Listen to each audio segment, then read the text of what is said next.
program. I'm just waiting for my colleague Gregory to join us.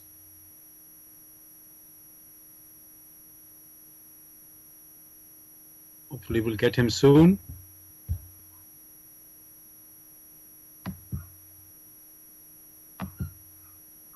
Just make sure he's there.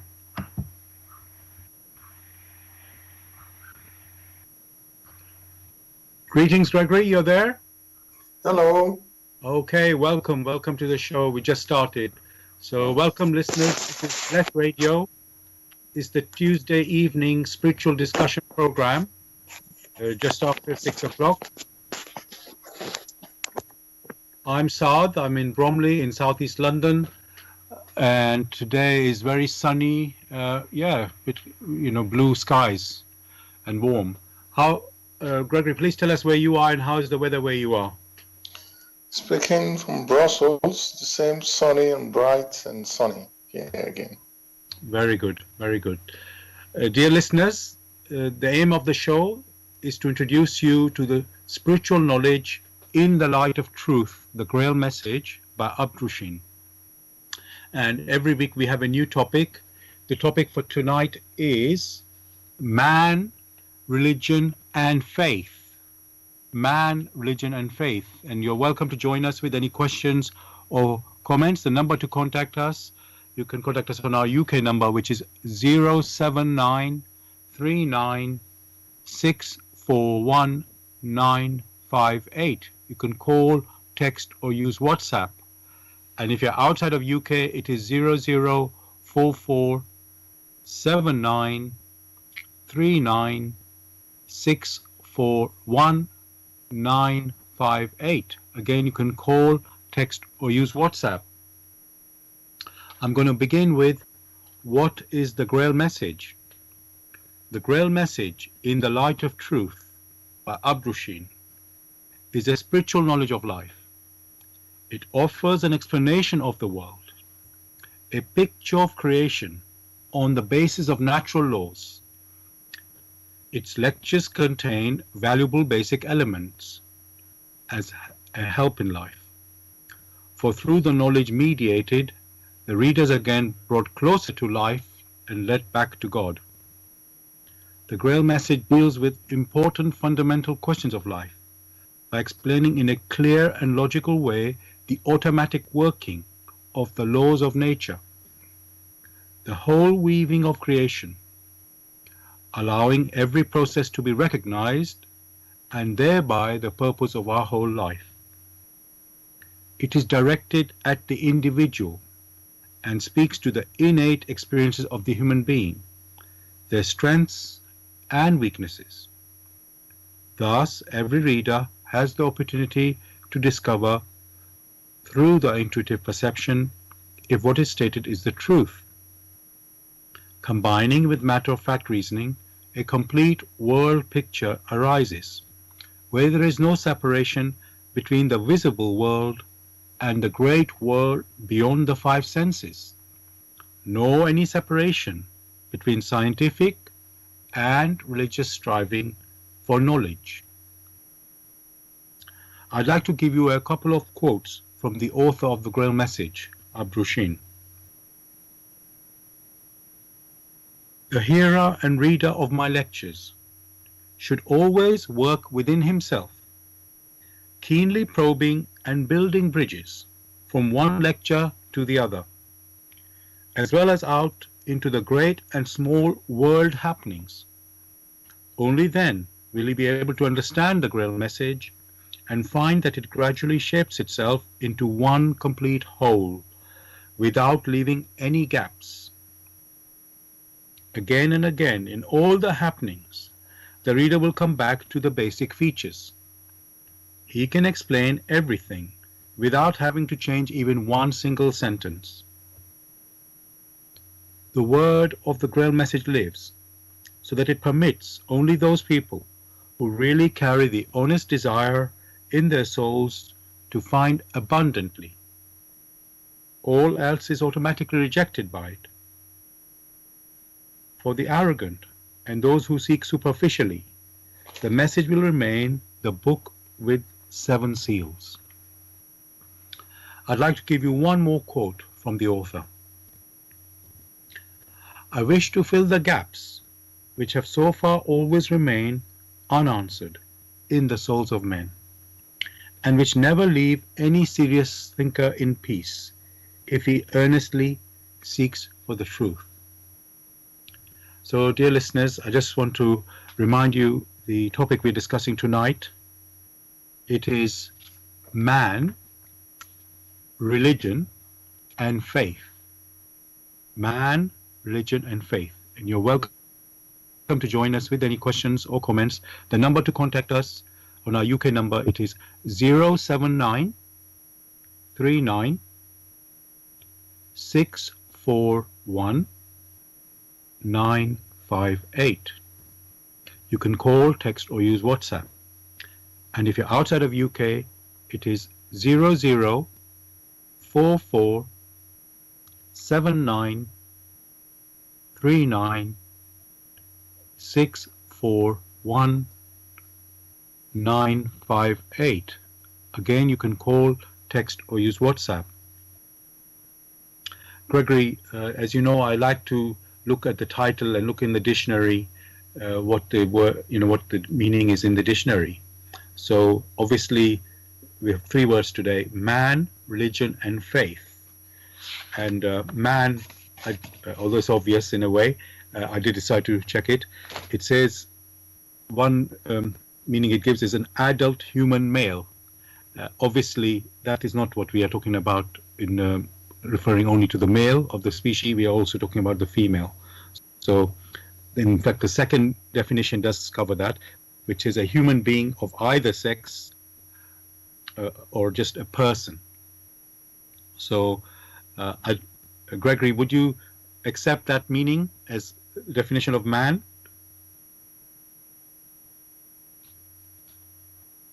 I think you're on mute, Gregory.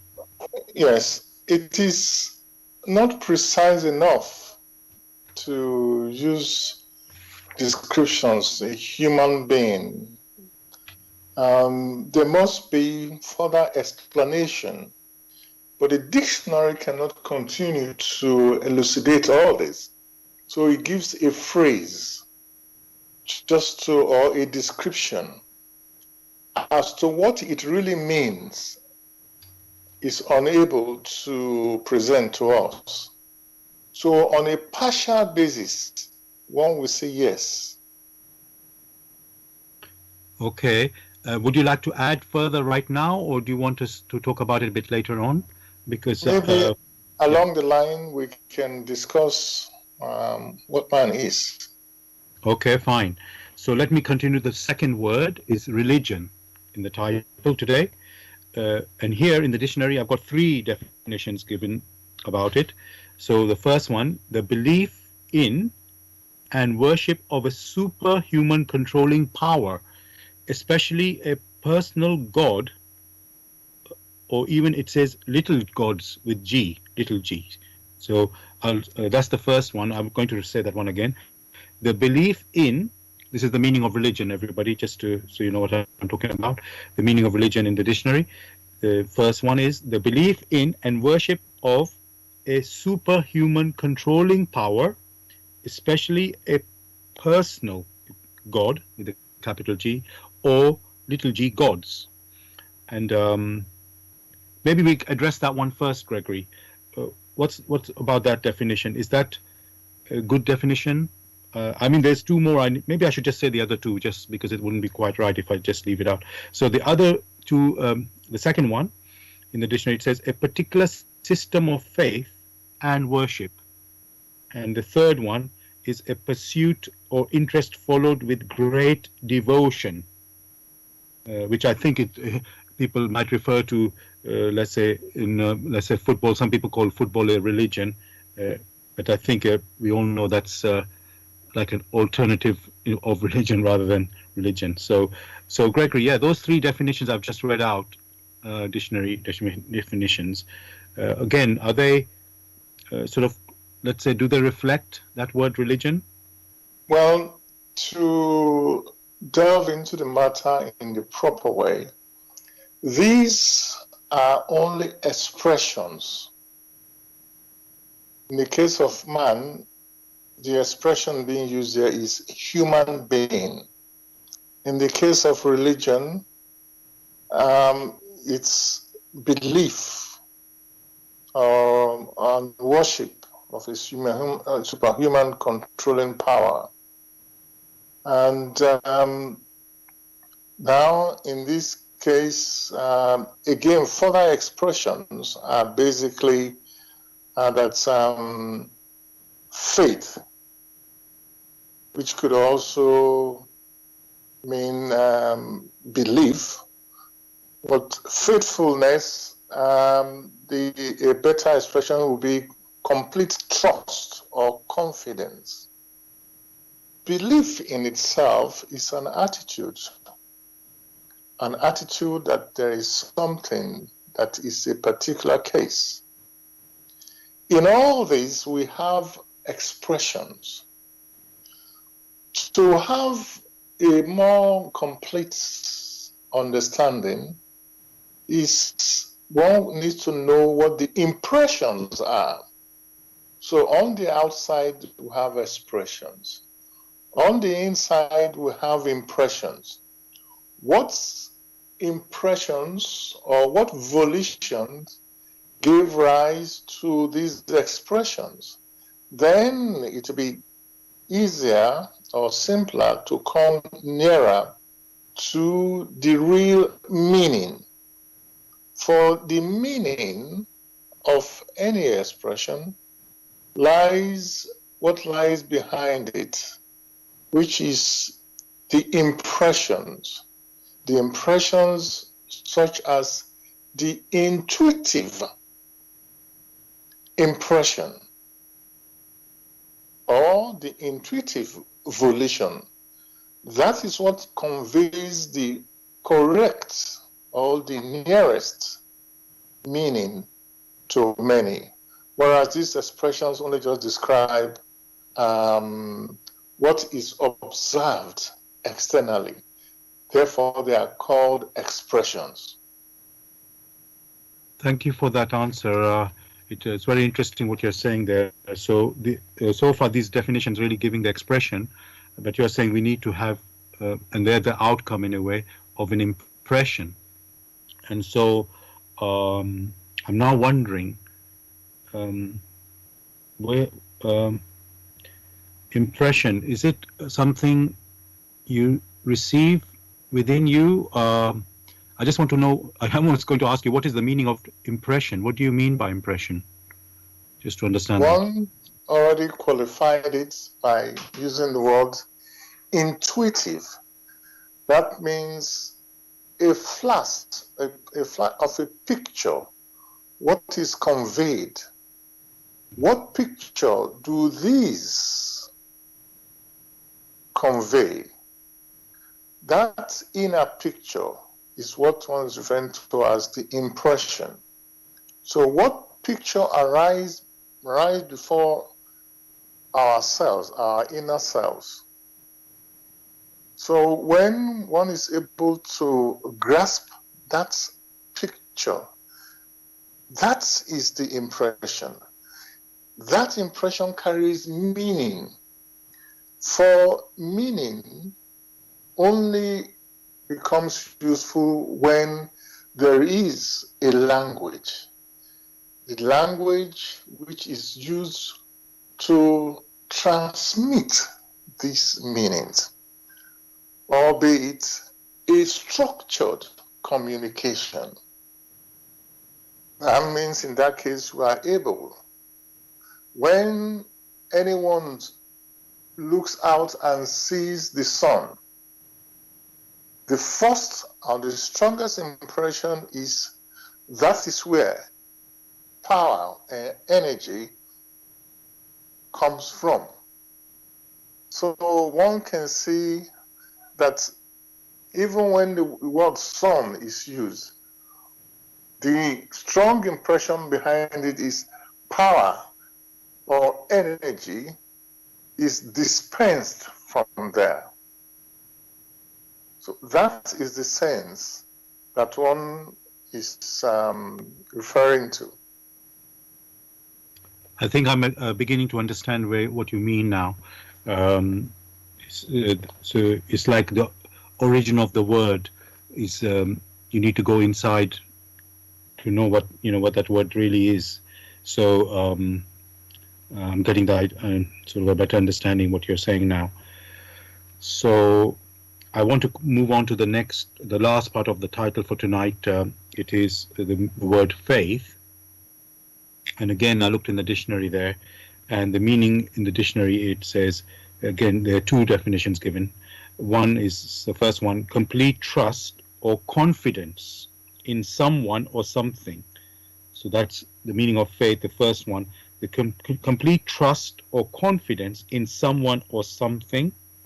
And then I want to, the second one, it says strong belief in the doctrines of a religion based on spiritual conviction rather than proof. So first one, I'll just repeat that again. Faith meaning complete trust or confidence in someone or something. And the second one, strong belief in the doctrines of a religion based on spiritual conviction rather than proof. Again, Gregory, would you like to say something on that definition? As has been mentioned already in the expression faith, there is complete trust or confidence. Well, when one examines these things very carefully, you can only have complete trust or confidence when one has examined something, not just a random examination, but an examination with a reference feature. These reference features are what brought all into being. The reference which one refers to here is nature. For one cannot put aside nature and say, I have complete trust. After all that we experience with our senses only refers to the manifestations of nature. Therefore, nature is the reference feature. And the reference feature being nature, there must be features which one is able to hold on to. These features are what we call the laws of nature, which laws must first apply to the minutest occurrence or constituents in nature, and at the same time, these laws must also apply to the biggest occurrence or constituents in nature.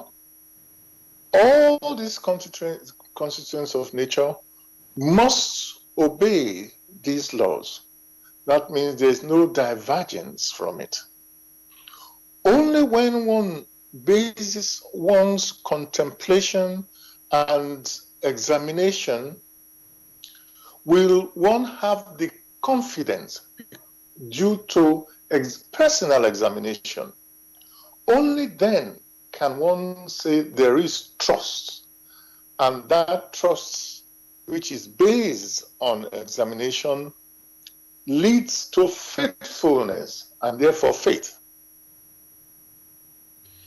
Thank you for that, Gregory. Straight away, I noticed the two definitions I read out and how you explained in a way on the first one, complete trust or confidence, and you said it has to be based on a reference. And then the second part definition says strong belief in doctrine of a religion based on spiritual conviction rather than proof. So it's almost the two are contradictory. One is saying you can only have, well, it didn't mention the bit that you mentioned about reference.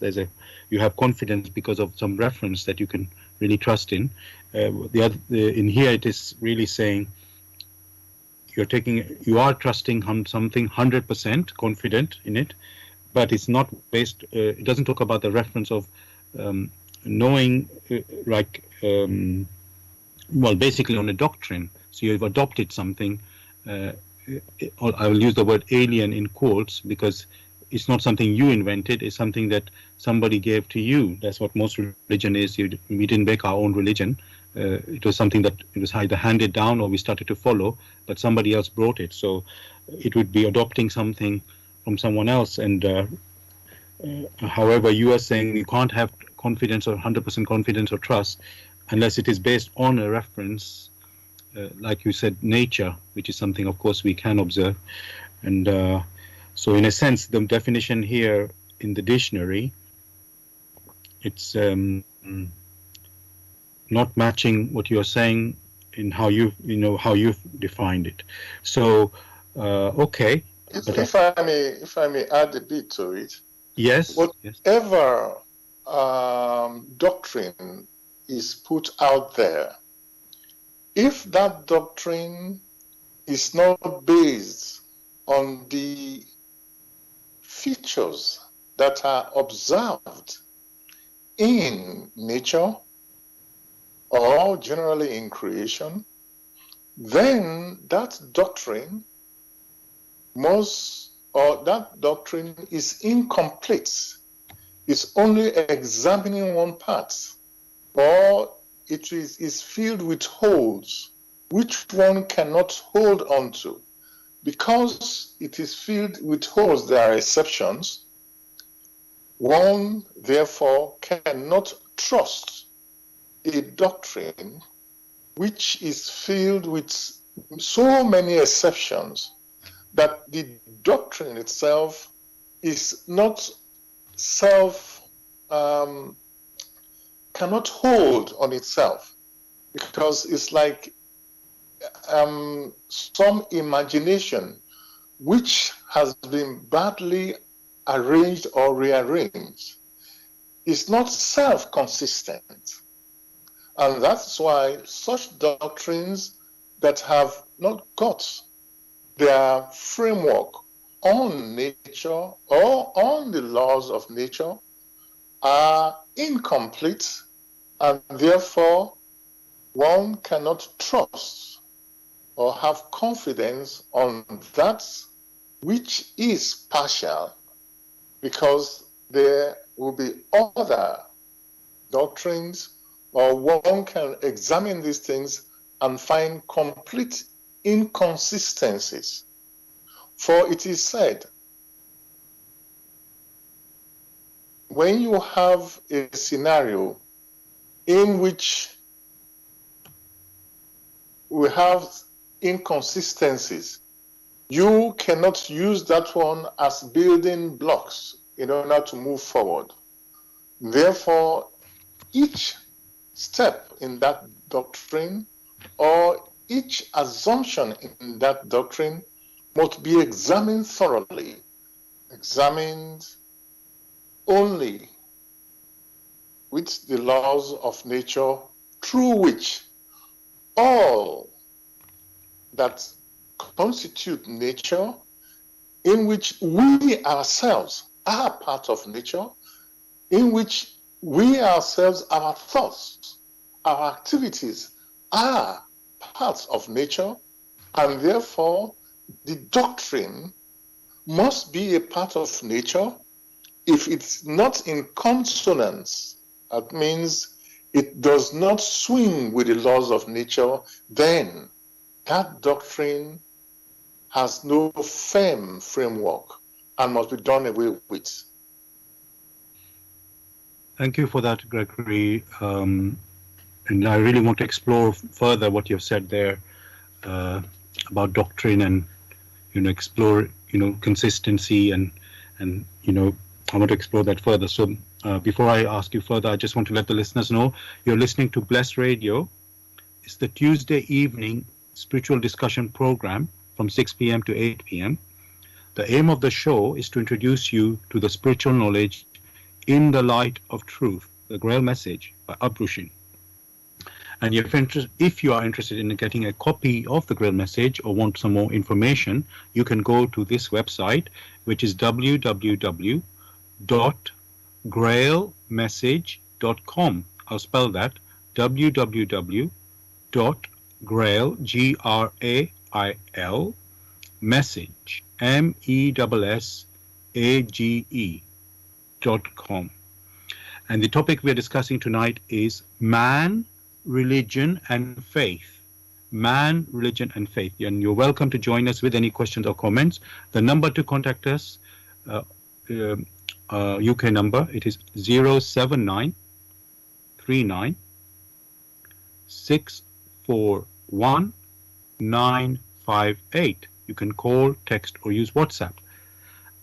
And if you're outside of UK, it is 0044 79 39 641 958. Again, you can call, text, or use WhatsApp.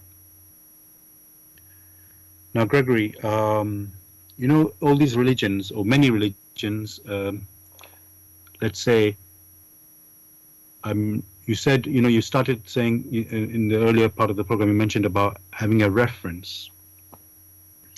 And, but I would say many teachings, there seems to be like a blind faith. And I want to use an example, you know, when I say blind faith, because there's a claim, let's say, that God the Almighty can do anything.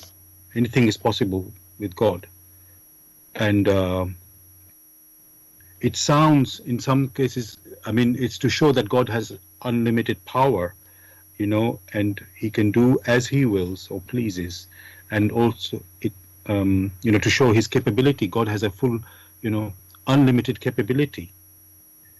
And yet, Gregory, you mentioned, you know, throughout that there's a reference, which is nature.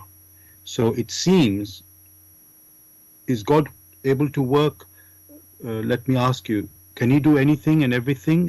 Has he to work in nature? Is he, you know, is he tied to nature, or can he work outside of nature? Well, that's quite an interesting question. In the first instance, before one jumps to give an expression to one and then features to a supreme being or to a power, one must ask, how do we perceive of these that we have described? There is no personality who cannot attest to nature itself. And then the next question will be, since we have confidence in nature, because we ourselves are part of nature, we have thoughts, how can it happen that here we are formulating a doctrine? What is our perception of nature in relation to what we have just described? Unless we ourselves know fully well how this comes about, then there will be confusion. For very clearly, one can say in all clearness that indeed there is nature. That one cannot deny. Again, indeed, there are the constituents of nature, of which we ourselves are a part of nature. And we are not the only ones. There are plants, there are animals, there are stones, there are elements. All these are parts of nature. We also know that we ourselves think, and therefore our thoughts are also a part of nature.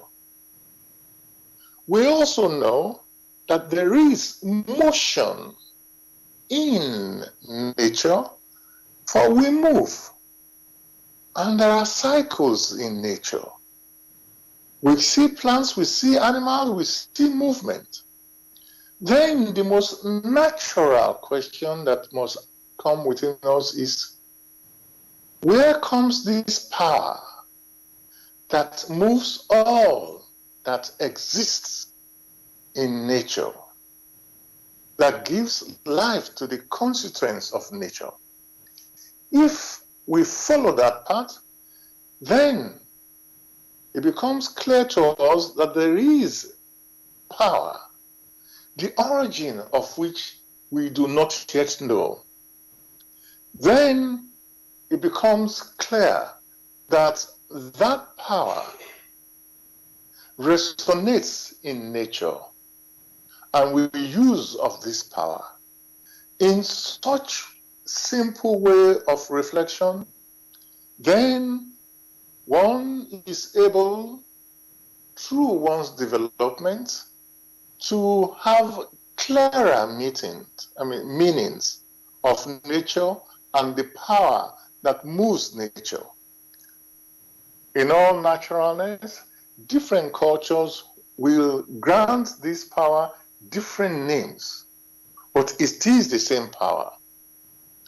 So only on such a basis can one, express names such that one can use them and say, yes, there is a super. As usual, human beings will want to give properties or features. They will talk of power. They will talk of intelligence. It is not intelligence. It is the wisdom. But most of these things are done in accordance to the maturity of the culture or of the peoples at a particular time. So this is something which has not been very clear to many, but they are conscious that there is power. The source of the power, the gradations of the power, many are not clear yet. Thank you for that, Gregory. What you have said there sounds like there's a logical explanation into how things work. What I mean by that is that, because sometimes when you talk about these religion and spiritual teachings, there's how can I say, certain things are easily understandable, other things seem to be, you just adopt it and you just, let's say, accept them, and you're not really sure. Nature, you said, it's very clear. You can observe nature. It's very clear cut, and there are processes in nature that is very clear. And then you've sort of logically said, oh, there's a power behind the nature. So, which makes logical sense. And then people in different cultures, like you say, they may call it different names, according to their developmental or understanding. So now there was a second part of that question actually, which I don't think you've answered there, which was to say that we're calling that the, let's say, Almighty God, the power, and I wanted to ask you, people say he can do anything is possible for the Almighty, as he pleases. So when I said, is he like working within is he tied to nature, or can he work outside nature? Because that one, I don't think you answered that. Well, most of these questions, one paraphrases. Truly, as one has mentioned, that in all naturalness, that power must work within the laws of nature. That power also most likely must exhibit some wisdom. And this wisdom is expressed as the laws of nature. And therefore, only those activities which are in harmony with the laws of nature will be right. Therefore, it will be wrong to say that this power will work outside the laws of nature or will violate the laws of nature, which is more of a contradiction, which is when many refer to arbitrary activities.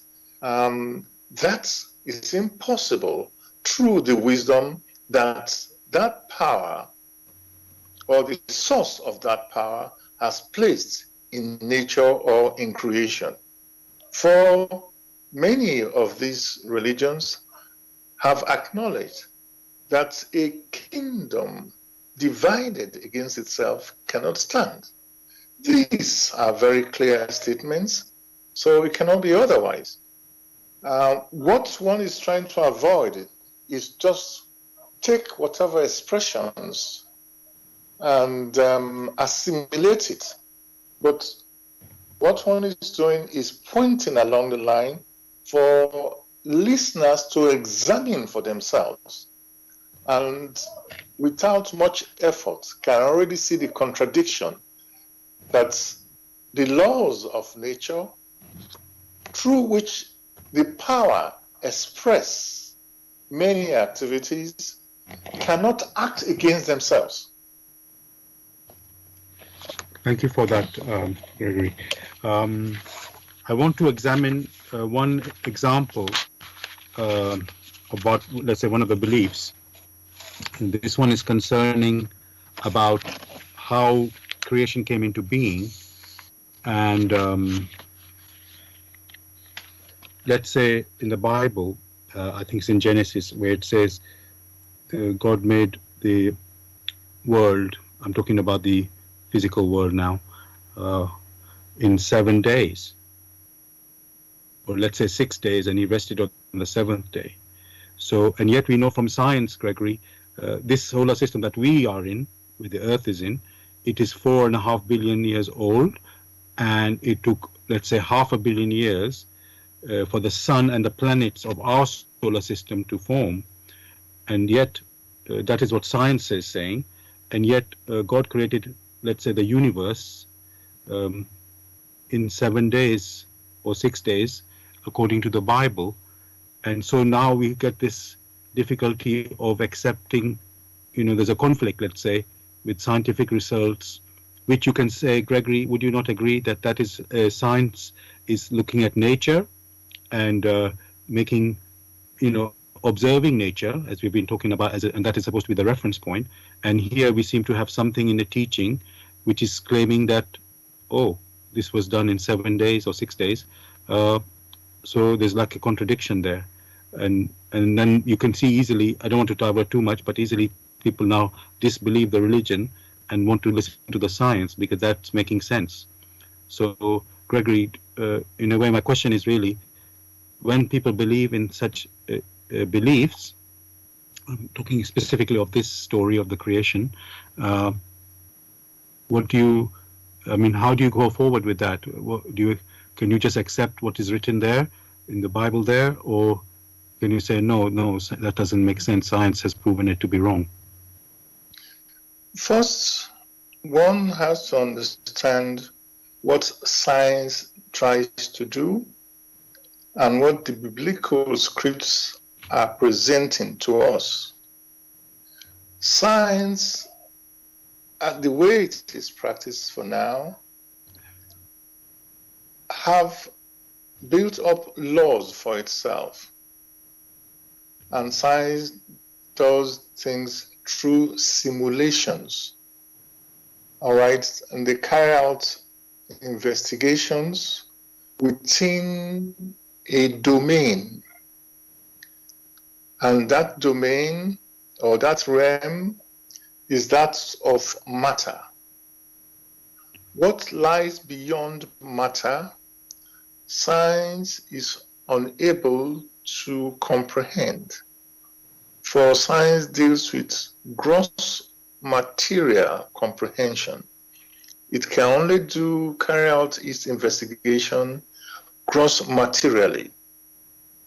Whereas when one tries to comprehend what lies beyond gross material, in all naturalness, science is unable to investigate that because it's not equipped to do that. Science uses the human intellect that is able to collate repeatable facts. And then, repeatable facts which are results of the investigations it is done. And therefore, establish partial laws, which laws are not complete. It's like a patchwork. So, on one hand, that is science. What the biblical scripts have told us were only given in pictures to a particular people at a stage in maturity or in their so-called spiritual maturity. When it is said in 7 days or 6 days, that is only a picture. Like we said, this is only an expression. What one should examine is what impression comes when it is mentioned the word said, "Let there be light," where things were created in 7 days. The picture itself is approximate. However, what one sees externally may not accord with it. It doesn't mean it's a contradiction. For the language you speak to a child is not the same language you speak to an adult that has been striving to understand the language as a means of communications. Science and nature are not contradictory, for only what science is able to observe can it talk about. For now, science does not deal with what lies beyond the boundaries of the world of matter. And the world of matter is very extensive. Therefore, one can only say the pictures which were presented to us in biblical writings, those pictures are approximate, correct to the extent to which man is able to grasp this. For about 2,000 years ago, 3,000 years ago, or maybe 10,000 years ago, you really couldn't count the way things are counted now. So if one is to use one's intuition to grasp, that means to sort of make sense of the overall picture, then 1,000 years will be as 1 day. So there definitely could be some invariance. That is when people are counting in terms of days, because pictures have been shown sequentially, which approximately equates or is expressed as days. So science works within its own limits. Beyond the world of matter are other energies, are other constituents which science has not yet gone into. So it is not right to say there is a contradiction, but what has happened that pictures had been presented at a particular stage, and those pictures were only interpreted by the maturity of those whom these pictures were presented to, and they now call it days. At the same time, one can say when days are mentioned, it means there are cycles. So there could be, say, the cycle of day and night. So it has gone through 7 different cycles or 6 different cycles, as depending on the maturity as one may express it. It is easily understandable as a picture, which science will now have to reinterpret based on the maturity of the personalities. So as at now, one would not say there is a contradiction, but a reinterpretation of that which was presented spiritually being now understood intellectually. Thank you for that, Gregory. I've got a question from a listener now. The listener is asking, can multitudes of people who believe in some kind of blind faith sort of foster one another in those incorrect conceptions?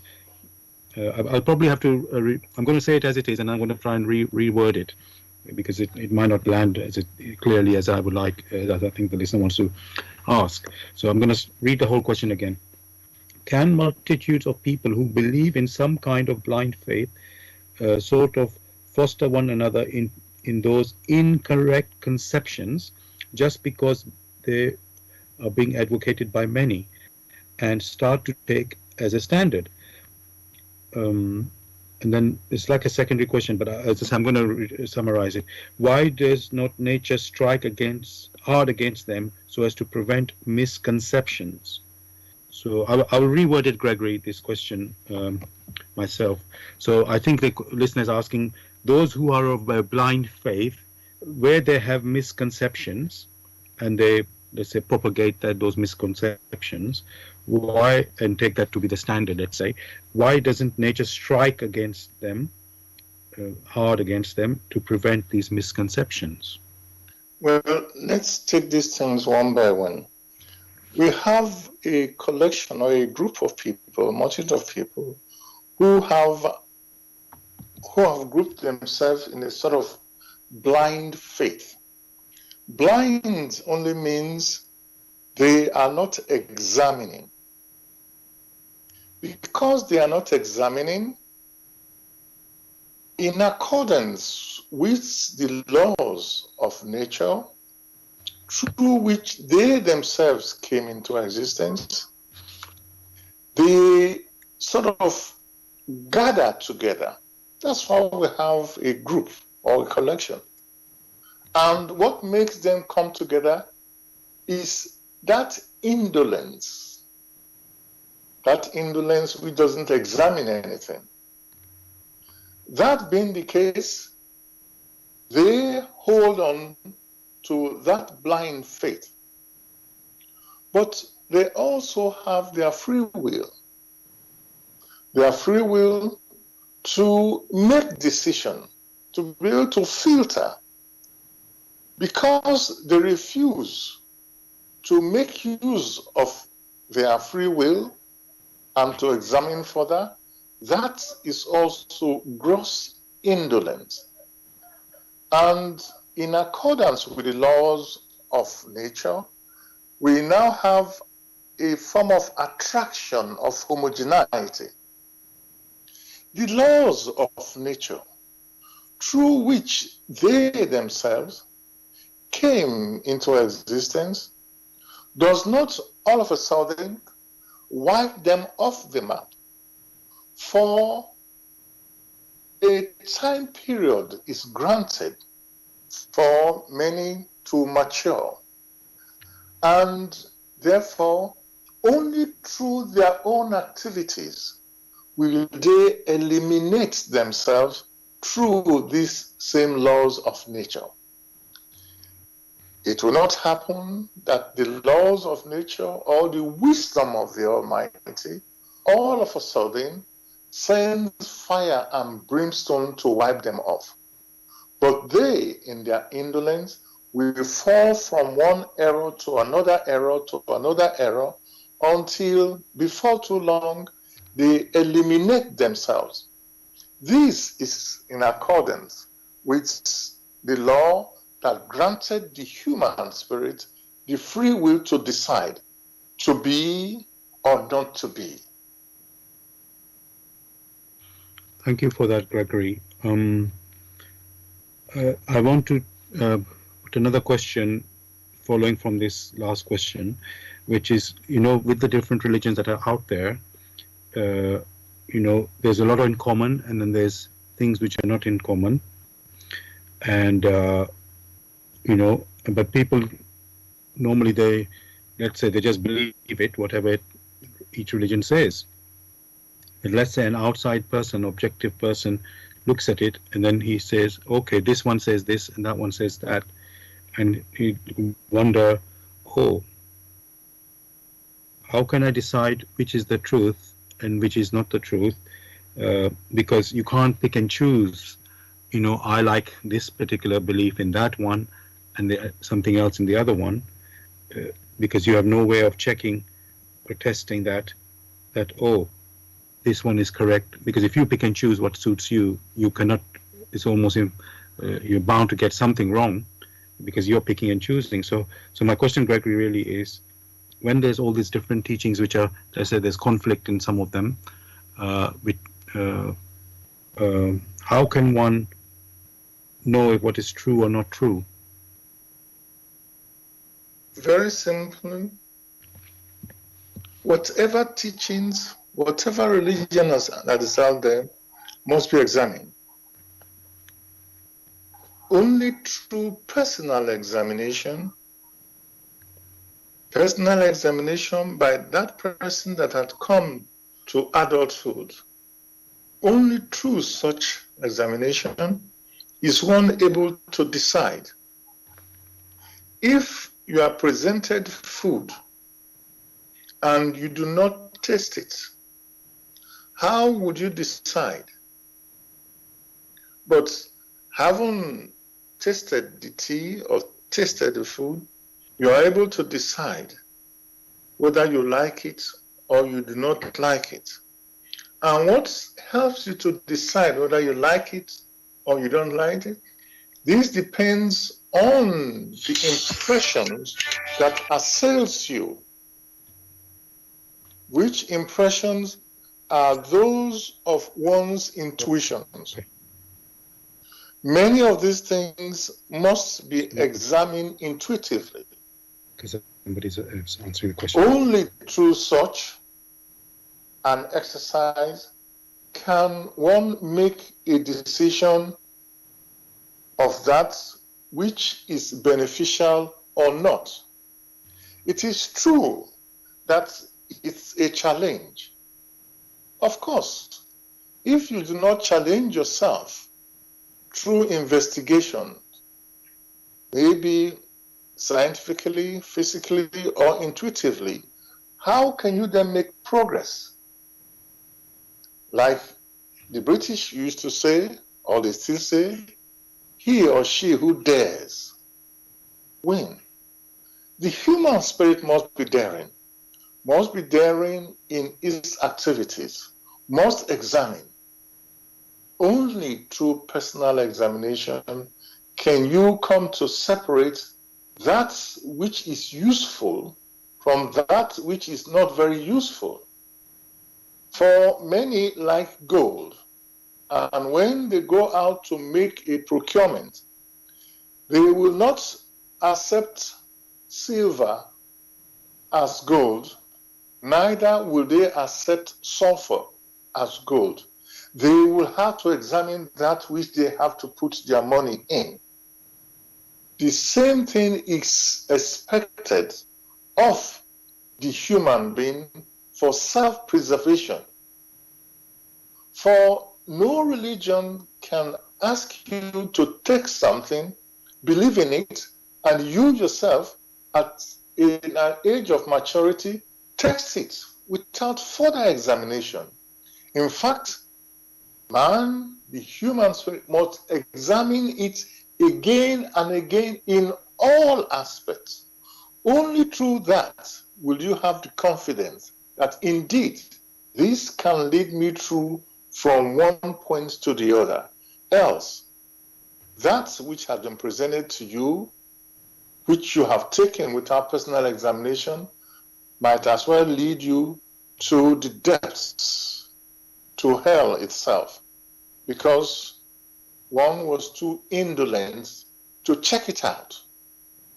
For the sake of self-preservation, all that accosts man in the matter of faith with regards to the laws through which he himself or herself came into existence, all of this must be examined intuitively. Thank you, Gregory. I've got a listener who's just called in. Just one moment, listener, before I put you on, I just want to tell the listeners, if you're listening to Bless Radio. It's the Tuesday evening spiritual discussion program.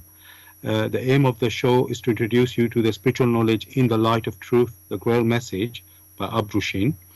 And if you're interested in knowing about the Grail message or getting a copy for yourself, you can go to this website, which is www.grailmessage.com. I'll spell that, www.grail, Grail, message, message.com. And the topic we're discussing tonight on tonight's show, it is man, religion, and faith. I'll give you the contact details in a moment. I'm going to get the listener to speak now. Listener, you're live on the radio now. You can go ahead, what you would like to say. Okay, so my first question is, do you think it's wise to study various religions or to stick to studying one in your lifetime? Did you hear that, Gregory, what the question the listener asked? Yes, I did. Okay. The question said, which I will repeat in brief, does one need to study various religions or one in one's lifetime? Yes. When the word religion is mentioned, what is referred to are a set or a collections of beliefs. Believe this or believe that or believe that, and then that group follow a set pattern. What one is stressing here, whatever you wish to believe in, those beliefs must be subjected to the laws of creation or the laws of nature through which you yourself came into existence. Or is one able to deny that he himself or herself did not come through nature? Is one able to do away with the observations in nature that all those things which have similar or which are similar in nature, they come together, which one may refer to as the attraction of homogeneity?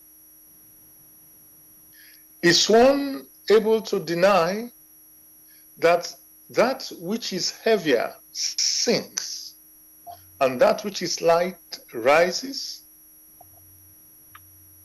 These are the questions one should be asking oneself. So whatever the religion is, the basic thing one may stress is, if your religion asks you to go and destroy another personality who, like you, is striving to gain enlightenment, then you should swap places and see what it is like. and you should know it is wrong immediately. For that particular person you're trying to destroy is also like you struggling to understand. So first, understand the framework or understand the reference work. That has always been the problem with many organized thoughts. For these thoughts, they are not sure whether these thoughts are consistent with these laws of nature. So should one go and study different religions or one? Must one bother to study them at all? Has one not got one's intuition? Of course, there are expressions in different religions that one can make use of. Therefore, in one's life, one should seek for experiences, be imbued with a strong intuition for experiences which will guide you. For the personal conviction should be there that one is a part of nature, or one came through nature, and there must be laws that govern this nature. It is that one, what one should be striving for, rather than checking into this so-called religion, checking out to because you're not quite sure. If one is to examine using one's intellect, then it will not be deep enough to understand the essence. So it is the essence of the religion that must be looked into and compare that essence with the laws of nature through which you yourself came into existence. Then you will be free, for your activities will be such that they swing with the laws of nature, and if that religion also swings with the laws of nature, then it's doubly beneficial. Thank you, Gregory. I just want to add something to that answer, listener. I would like to add that, okay, first thing is, let's say there are 100 religions out there, right? And you have one earth life. It is unlikely you'll be able to read all these 100 religions or teachings, right? Of course, right? And obviously, okay, so let me say, so what do you do now? Right? The first thing I will always say is listen to your heart, because you have a question and this question needs the answer. Now, so it's like you listen to within yourself. It's not like, oh, this one teaching gives all the answer. It's really, in a way, the answer has to be only the question that you ask must be answered in a way. Yes, there's in every teaching. Okay, let's just go very simple first. Like I said, let's say there are 100 teachings out there, right? And let's assume that not every, well, it's not something to assume, it's very easy. Most of them, there's not something perfect, 100% correct in all of them, right? It's something is, let's say, incorrect. So this is why I asked a question to Gregory earlier that, oh, how do you know which is correct, which is not correct? Because there's nothing perfect out there. Man has, whatever teaching came from whatever prophet or messenger that came, let's say he brought the 100% truth. The messenger brought 100% truth. However, somebody later, or many people later, changed it to something different.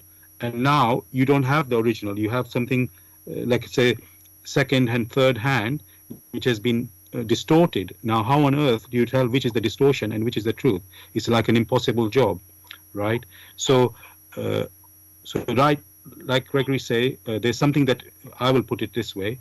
First, just to begin the foundation of it, not all of these teachings, they came in different parts of the world, right? And these people never met each other. And they came at different times, different part of the world, right? They all became, let's say, really, all of them became religion. And the basic, let's say most of it, let's say 50%, let's call it simple like that. 50% of it is the same in all of these teachings, right? Which is basically to do good and not harm people. That's the basic in everything, right? Let's say another part of it is life after death. Pretty much every one of them tells you about life after death. So all of that is like clear cut. Then there's variations in them. One talks about reincarnation, the other one doesn't talk about reincarnation. I won't go into any specifics, but just so you know that we all know there are differences in many of them, right? Not only that, just to make it more complicated, you know, there many of them have sects, right? In fact, every teaching has got a sect, and they disagree about the interpretation. Let's say their book they don't disagree with. Let's say the book that they've been given is not well, they believe it to be 100% true, and distorted, but then they have a different interpretation in each sect. So can you see how difficult the whole thing is becoming like a mess, right? So guess what? At the end of the day, you stand on your own. And yes, you can't pick and choose what you like, what you don't like.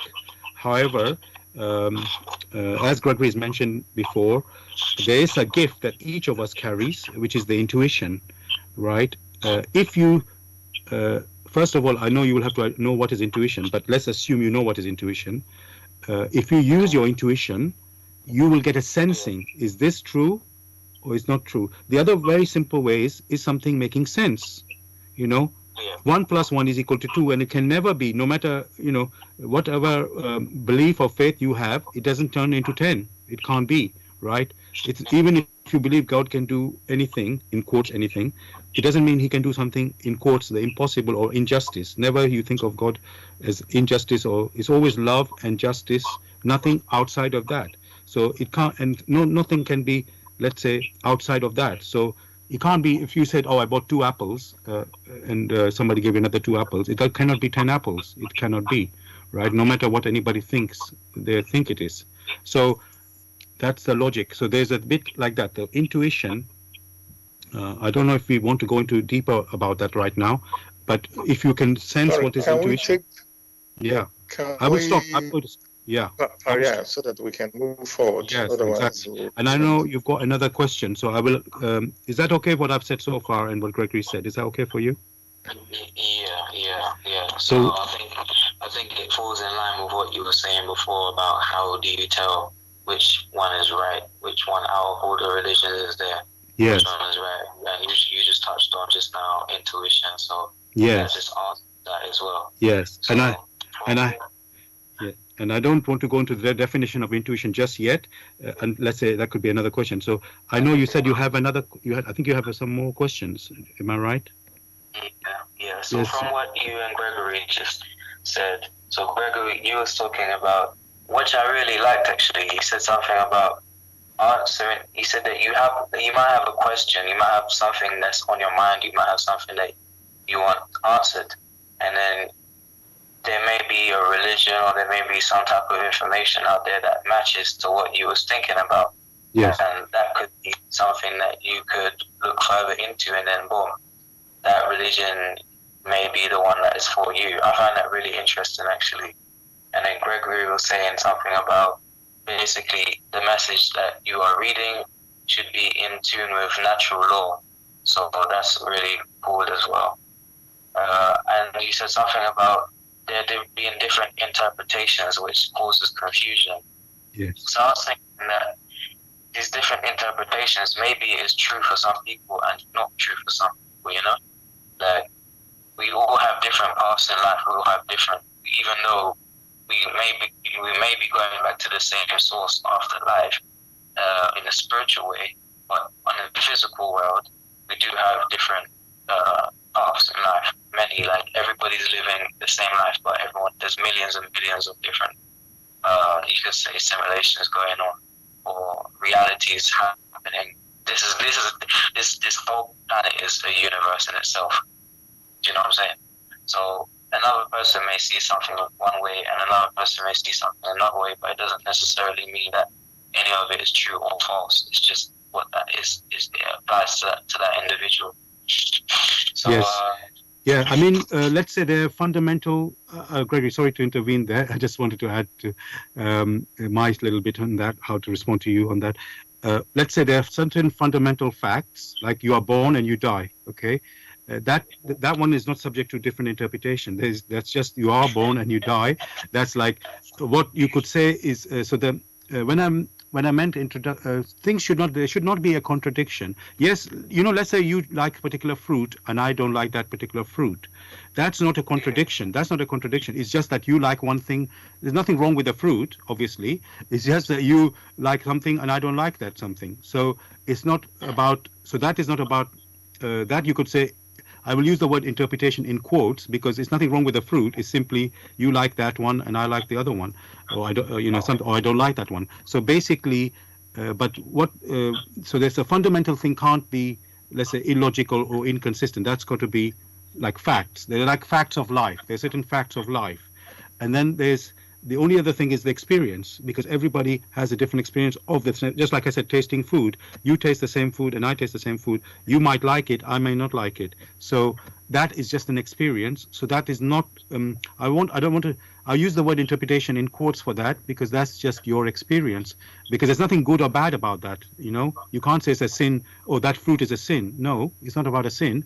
It's just that you like it and I don't like it. So, and you get that, it's just a variety of life. Let's call it a variety of life, right? So that's, but then what can be disturbing is when you have, let's say, different sects which have the same thing. It's like interpretation of, let's say, some activity happened and you let's say somebody committed a crime, yes, and then they brought him to the judge, and then let's say there are 3 judges there, and each judge gave their own interpretation of that event. And then you're thinking, whoa, what is going to be the justice now? Because each one is giving a different idea of that event, right? So, but there should not be, okay, yes, you can see it differently, right? In the sense of, you can put it this way, everybody sees differently in the sense of you can only see what is in front of you, right? You can only, and how can I make that in a simple way? So it's just like the tasting of the food. You will see it with your eyes and your experiencing, but the facts of the thing shouldn't be different between the 3 judges. It can't be, if let's say if the guy did something and it's true that he was guilty of something, whatever that crime is, let's say a thief, he was stealing, the 3 judges should not disagree on that. In reality, if that you're assuming that everything is known, obviously, but it shouldn't be, they shouldn't disagree with each other, because there's something really factual, and so there should be no difference in that level. And sorry, Gregory, did you want to come in at all? Well, strictly speaking, I seem to have forgotten what the question was. Oh, all right. So, okay, let the listener continue. Do you want to say anything, listener? Any other questions? Anything else?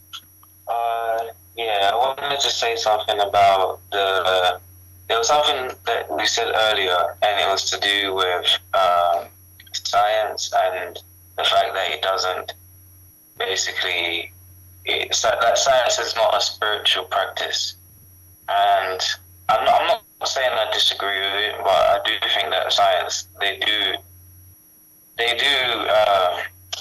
they work with spirituality, but they make it more physical. So they will even like the let there be light, the saying let there be light, and the Big Bang Theory. There is similarities there, because the let there be light, that is to say that basically it was darkness, and then let there be light. Because why would they say let there be light if there was already light? So it would have to be darkness, but darkness being nothing, or at least something you can't see. And then the Big Bang also is very similar, because they say that there was nothing, and then from nothing came everything. So it's very similar. And then in science, they also use terms like electromagnetic or atoms and stuff like that, which is, if you look at the descriptions of these things, they're talking about different types of energy.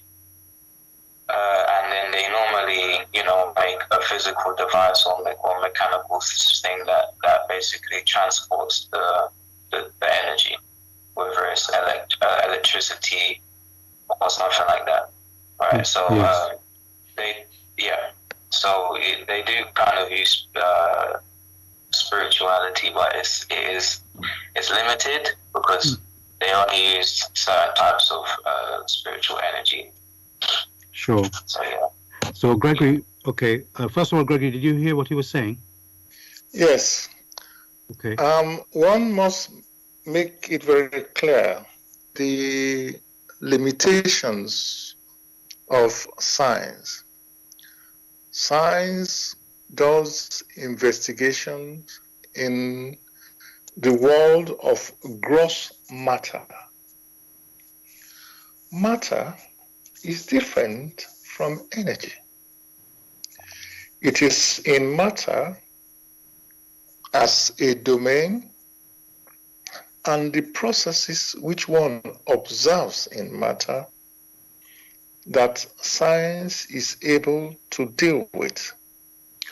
What lies above or what is outside the range of matter or of gross matter, science in all naturalness cannot deal with it.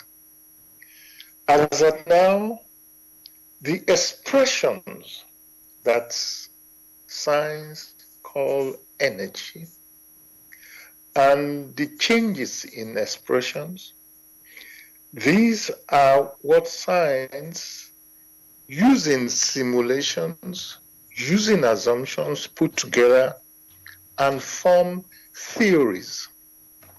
A theory is only like a postulate, an assumption, which is assumed to be correct today. Tomorrow, 10, 20, 50, 100 years' time, they may now find an occurrence which does not agree with that particular theory, and therefore they put it aside. So science deals with patchwork, not complete work. The laws of science are not equivalent to the laws of nature and could never ever be. For the laws of nature deals with all that occurs in nature, whereas the laws of science, due to their limitations, only deal with things which one is able to perceive with the physical senses. So science is limited. Whenever you hear of the Big Bang, you yourself must ask, what does it mean by the Big Bang? Most of the time, that expression gives all sorts of explosions going around. Wrong. Right. Go back and study the physics. You find that was not what they mean. For when you examine it, you will find the expressions mean something completely different. But for the media, you need to make it interesting. And they tell you that something came from nothing. Again, that tells you the limitations of science. Something has to come from something. Something cannot come from nothing. These are the simple things one should reflect on. Yeah. Something came from energy. Where does energy come from? Science is unable to explain. Energy, strictly speaking, is spirit. There are different categories of energy or different categories of spirit. Energy, conscious energy, or unconscious energy, with its manifold categories. Science cannot yet go there because it lacks the tools for investigation. So one should take all this Big Bang, of course it's a theory, should treat them with caution because, like you know, unless you do not want to examine, you accept that something will come from nothing. And when they started from energy, where did they come from? That is not discussed. Here on earth, you yourself can attest that you were born. You didn't fall from the sky, from nothing. The question is that you now know, without a shade of doubt, that you were born. What happened before your birth? Science does not explain that to you because it's limited. The range of investigation is matter. What happens beyond matter, you yourself must examine using your own personal intuition. However, what one may stress is that in pursuance of personal examination, the work in the light of truth will provide a basis upon which you yourself must carry further investigation, not only intellectually, but also intuitively. Then, and only then, may you draw conclusions and come to clarity, which clarity must always grant you, that clarity must be based on the laws of nature through which you yourself came into existence. Thank you, Gregory. Listen, I would like to add something to what Gregory said there. Basically, everything that has been created or exists has come through a logical process. So in a way, everything can be explained. Now, as Gregory's already mentioned, we know about matter, let's call it physical world, right? Matter is more not only physical world, we call it gross matter, but there's other worlds of matter as well, fine matter, but we won't go into the specifics right now. Then there's, let's say, in this world that nature has made, right, or through nature that has come into this, been created through nature, let's call it like that, right? There is, let's say, beyond the material, beyond matter, there is, let's call it, it's actually part of the material world as well, but I'll call it ethereal, okay?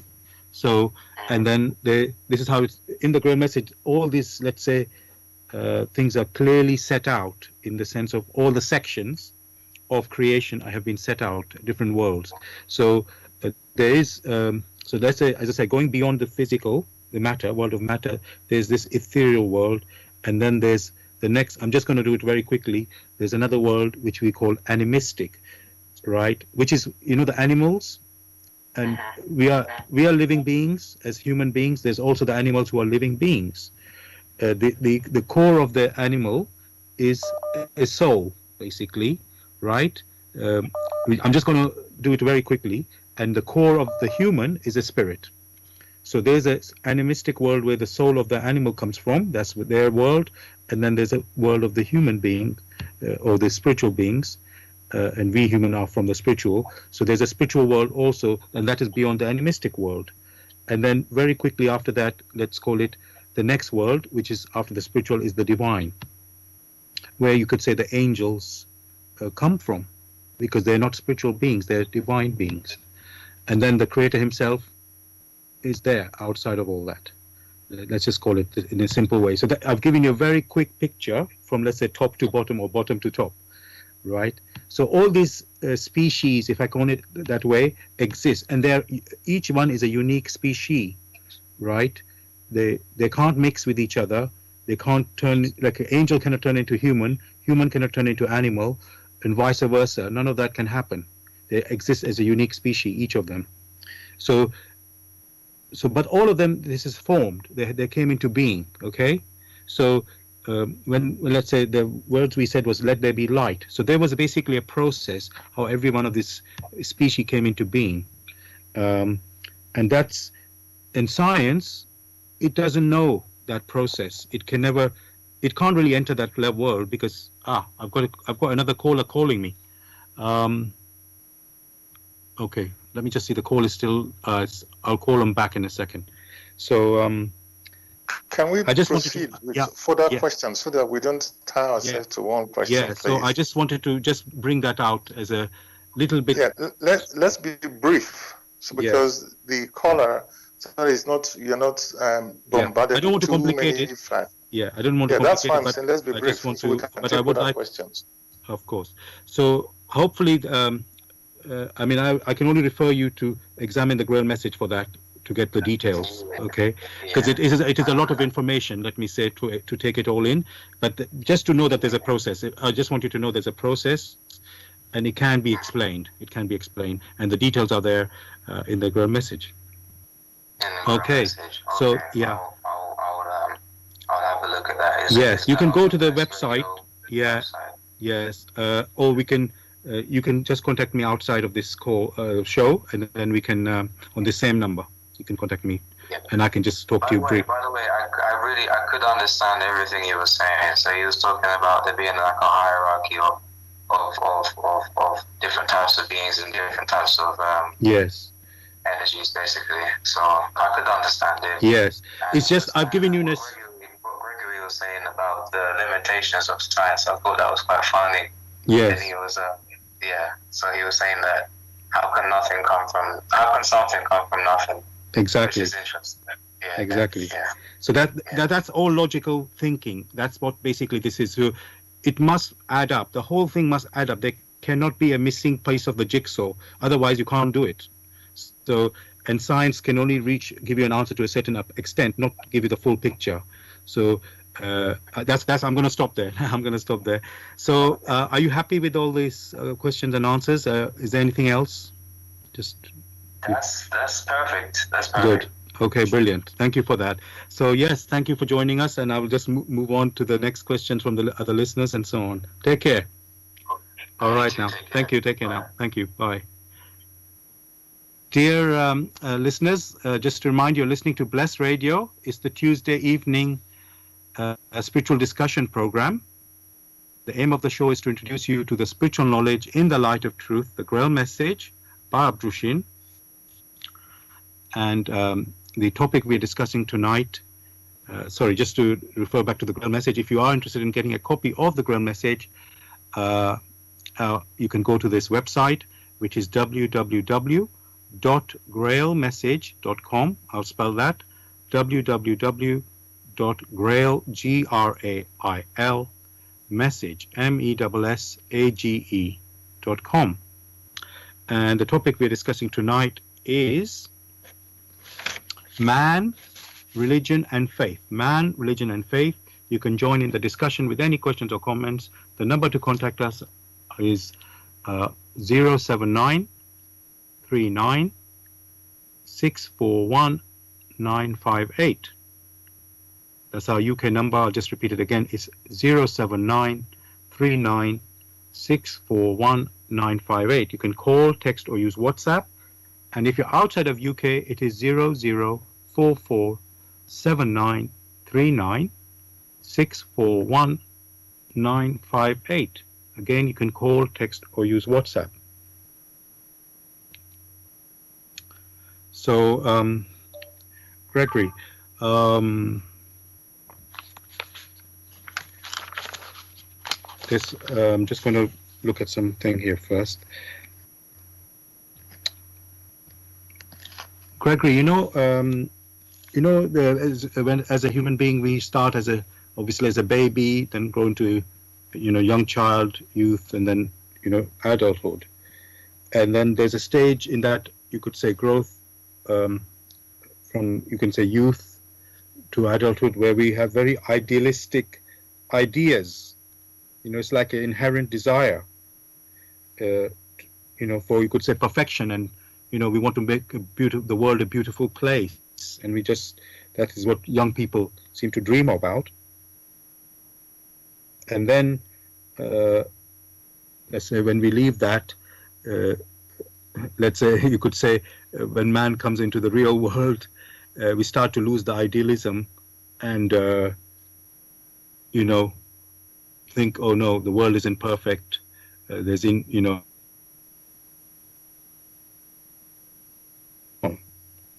So what I want to ask you on that, Gregory, that beautiful feeling of idealism or desire for idealism, which even the religions try to teach us, to be good and strive for goodness. As I say, we seem to lose it as we get more older and mature. So my question is, Gregory, what is that? Is that idealism right, really? Because maybe the reality of life is a hard life. And so can you tell us more about that? Is that, right, that there should be idealism? Or is just that it's just a step in our development to realize how the life, actually, the world really is? Actually, when the word ideal is mentioned, one kept stressing the word ideal is an expression. What lies behind it? The volition that lies behind that expression, ideal, is what counts. If that volition is in accordance with the laws of nature, or more generally the laws of creation, then you have that a form of attraction towards those things which are complete, those things which are beautiful, those things which are perfect. It's like a longing. The origin of the longing, one is unable to understand with one's intellect. Such longings have arisen from out of the spirit. The spirit sensing the beauty of many a thing that lies above it, and wants to bring such a domain, or to bring such activities to make them, bring them to the earthly plane. That longing is always there. One must strive to ensure that, as you find in some religions or some signs which many people hold, as it is above, one should try to make it look like that here on earth. And such signs as you find in the triangle, one triangle pointing up, intersecting with the other triangle pointing down. Such longings which have been put into signs have always been there, and they are always there. However, here on earth, you find that there are others who do not understand this intense longing that is assailing them, and have along the line distorted it and given it the wrong interpretation. That being the case, then you have so much eccentricities coming to the fore due to this distortion. And there are some who are prepared to destroy all their fellow human spirits, whom, like them, are striving to express that longing which they all carry within themselves. And that is what the problem, that's the problem that manifests the wrong interpretations of this innate longing. All right? You now have, on the one hand, some interpret it in such a narrow way and try to suppress others, and some go to certain other extremes. But as long as that longing is very fervent and in accordance with the laws of nature or the laws of creation, then the swinging of creation will be such that that particular personality will be drawn higher and higher. And his view, his perceptions, view of nature will be that of beauty. That person will be patient. That person will persevere because that picture is always there, and they strive to ensure they are able to bring it to reality here on earth. For that person, or for him or her, they will not expect from others those things which others have not yet cultivated. They will respect the other personality, for they themselves at a particular time or the other had to go through that stage of maturity.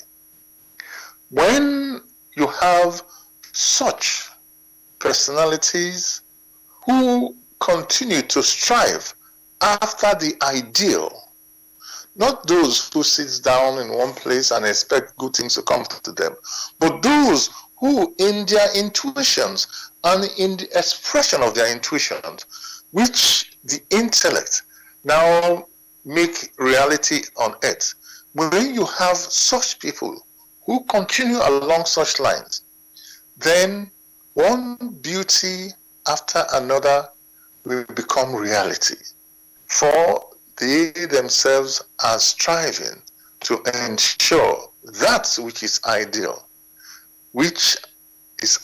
in accordance with the laws of creation, which brings justice, which also brings love.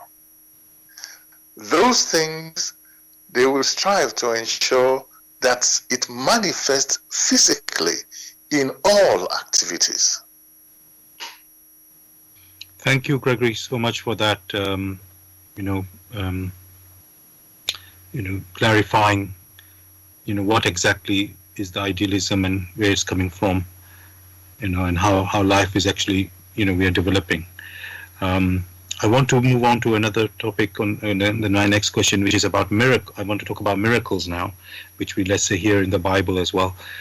For example, Moses separating the Red Sea to allow the Israelites to cross over and escape the Pharaoh, and then some other ones also in the Bible where Jesus speaking as a baby, or making birds from clay, or walking on water, and then he also did heal people from leprosy and bringing back from the dead.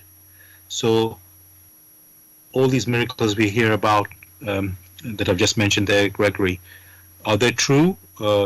Because you said, the reference point is nature, laws of nature, things, you and I, we cannot just walk on water. We can't just make a bird from clay, or, heal anyone, with leprosy. We cannot just do that. So yet it is said in these stories, that this happened. So is that really true? Or how come if they did it, how were they using nature there? I mean, were they for breaking the law of nature there?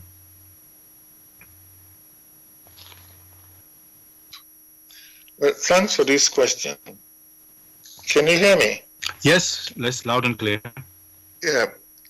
Many times, because there is no clarity, and also the laws of nature are put aside when people refer to certain occurrences, then they turn around and say anything is possible. That's why you find in science they said you can get something from nothing, which contradicts their own very simple common sense. And because of the limitations of the intellect, only what they are able to perceive with their physical senses, only that they will say exists. Anything which goes above the physical capacity of one's senses, so-called five senses, those things are denied as non-existent. But very clearly, we know that before we arrived here on earth, that the animals were there, the plants were there. Even if you put that aside, that matter was there. Matter you can see physically. The universe was there before man came. It's here on earth, you now have man. The question which in all simplicity lies above the earthly intellect, what brought those into existence? Therefore, one should know that those things which lie above the capacity of the intellect cannot make sense of, because they lie above the capacity. The non-earthly, along the line, before the earth came into existence, there must have been like a design, which design, like you have in architecture, like a model. That model, where would it have been? Must have been in the non-earthly, the ethereal. For the world of matter has different gradations. And in these gradations, there are others who are at work. In the beginning in our discussion, one described that they are the constituents of nature. These constituents of nature are those, of those who work actively and others who may work passively. There are many we are unable to perceive with our gross material capacity, eyes or ears. These personalities, these beings maintain nature. These beings formed the model in which first you had the elements. We now have the union of elements, and then one started having the earth, or what we call gross matter. These are all material. And there are those who work in these realms. There are other beings. So we are not alone. There are also beings who work on our thoughts. For the laws of creation will not permit any gap. So when we now accept that there are other beings other than ourselves who were here before we ever incarnated here on earth, and they are responsible for the maintenance, then for many who are able to communicate with them, like Moses did, all he needed to do in humility and simplicity and in worship was to ask that the way be made available. It is these same beings that ensure there are rivers or the flow of liquid underneath the earth, that made sure that there is gold, all the constituents that you may talk about here on earth. And when Moses was able to speak with them in accordance with the laws of nature or the laws of creation, they were able to hold the sea apart for the people of Israel at that time. This happened. This was recorded. It is a fact, and it is a reality. Again and again, many experience thunder and lightning. Aren't there other beings who do the maintenance of the earth, of the universe, the physical universe that we see, of the non-physical universe? Is not the wisdom of the Almighty involved in this, that have laid laws in this? Christ himself, in the performance of the miracles, only followed the laws of creation through which he himself came into creation. He never violated those laws. But because of man's incapacity to understand, he or she assumes these things are arbitrary. But they were never arbitrary.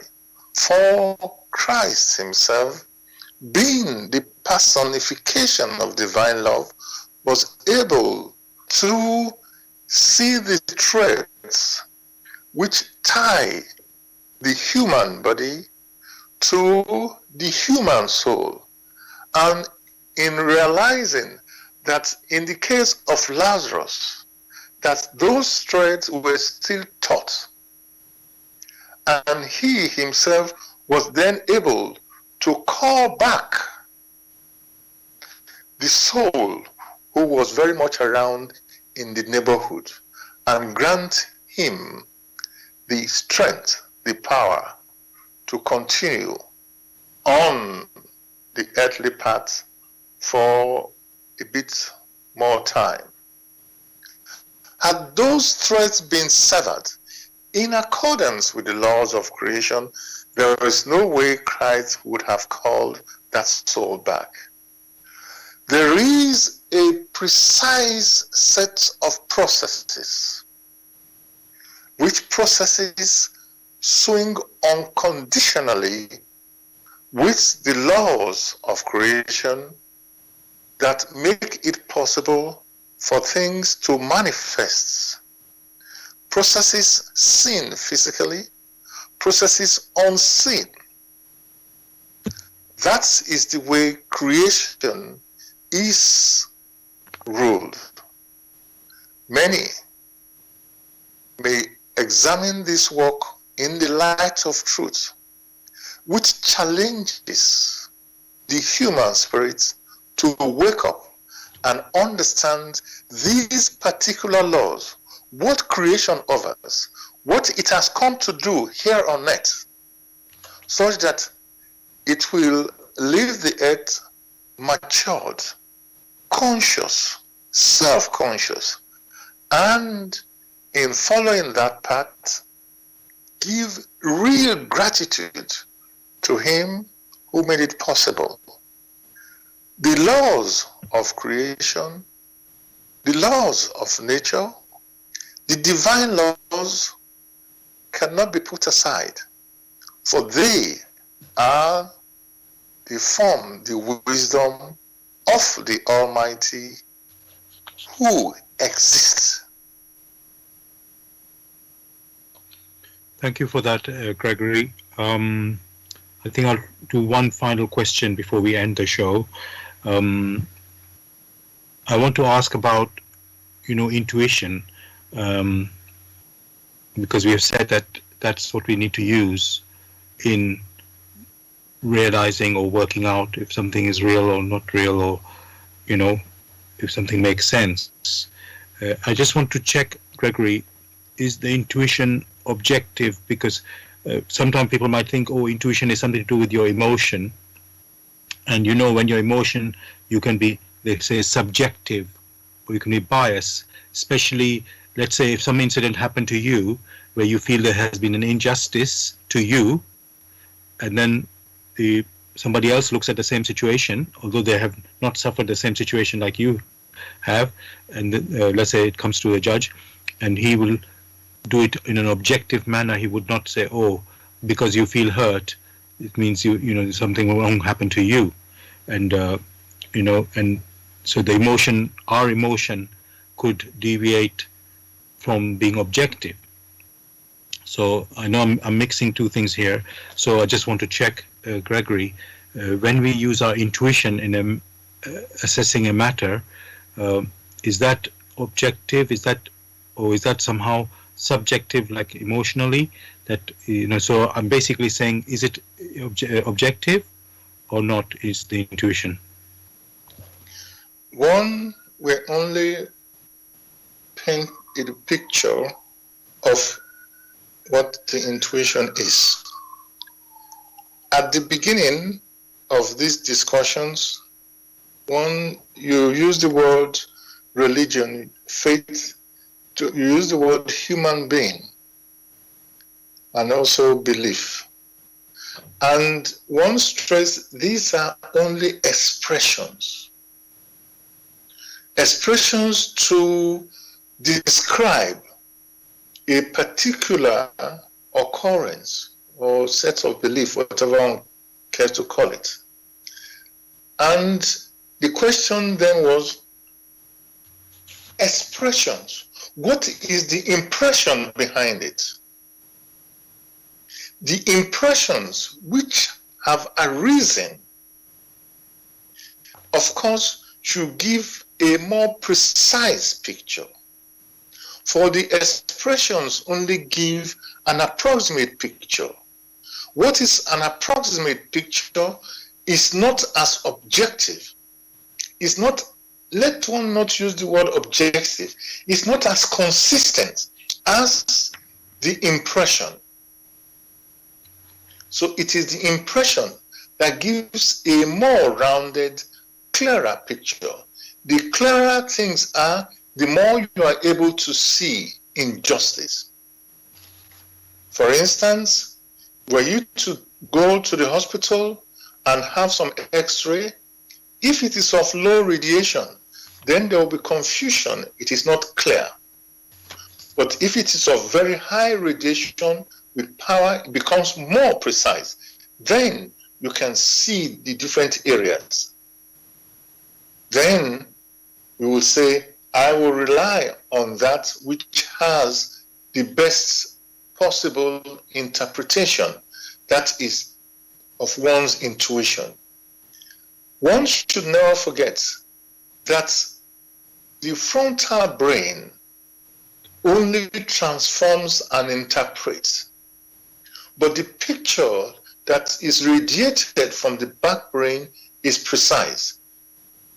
Each personality must, through quiet observations, find out which is more correct. Not just to relax, sit in an easy chair and say, my intuition, my intuition. This is peculiar to every human personality. They themselves, for the picture seen by a person, is peculiar to that person along the line. For it is an activity of the spirit which radiates to the back brain that forms the intuition. So it is peculiar to that particular personality. Another personality may not say it that way. So also with every happening.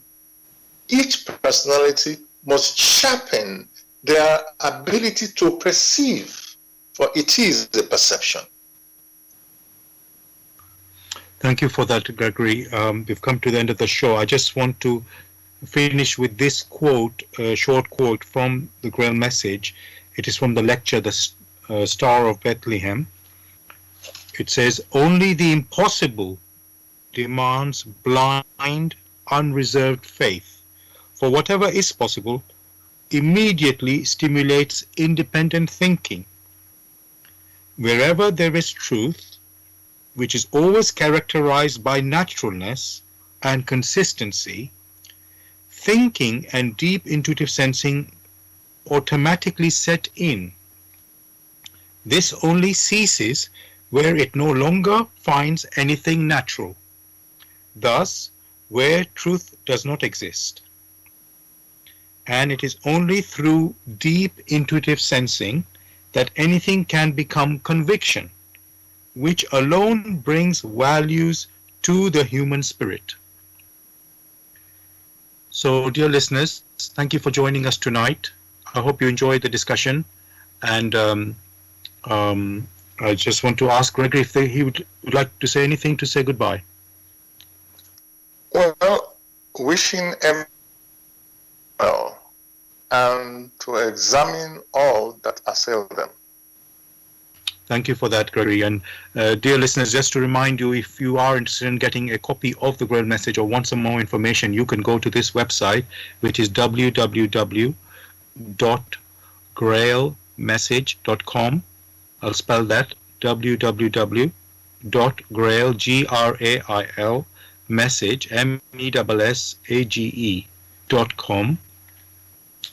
We'll be back next week with another new topic. So wish you all a great week. God bless. Take care, everybody. All the best.